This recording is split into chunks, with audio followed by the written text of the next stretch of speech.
এখন মা খেয়ে রিভিউটা বলবে যে ম্যাঙ্গো চিজ কেকটা কেমন হয়েছে। এখন তো সবাই বানাচ্ছে ভাইরাল এটা, তাই আমিও বানালাম। ট্রাই করো মা, দেখো কেমন হয়েছে।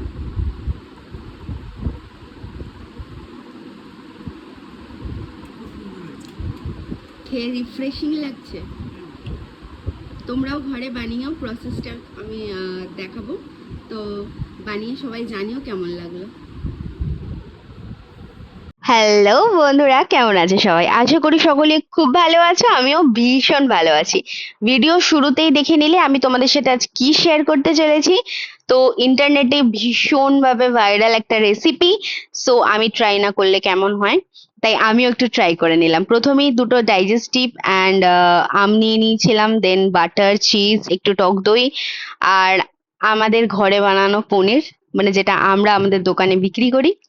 তো দেন একটু আমটা কেটে নিয়েছিলাম অ্যান্ড ডাইজেস্টিভটা গুঁড়ো করে নিয়েছিলাম, মানে মিক্সিতে একটু জাস্ট ঘুরিয়ে নিয়েছিলাম, যাতে মানে তোমার একদম মানে গুঁড়ো হয়ে যায় বিস্কিটটা। দেন এখানে বাটার দিয়ে এই গুঁড়োটাকে একটু মিক্স করে নেবে, মানে লাইক ময়াম দিয়ে নেবে।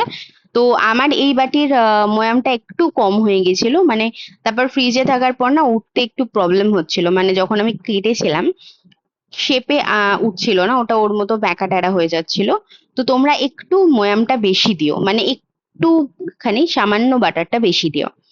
তো বাটার দিয়ে এবার দেন চামচের ব্যাক সাইড দিয়ে ওটাকে আহ ভালো করে সেট করে নিও, একদম খুব সুন্দর করে, যেন মাঝখানে কোনো ফাঁকা না থেকে হাওয়া না ঢুকে যায়, সেরম ভাবে সেট করে নিও।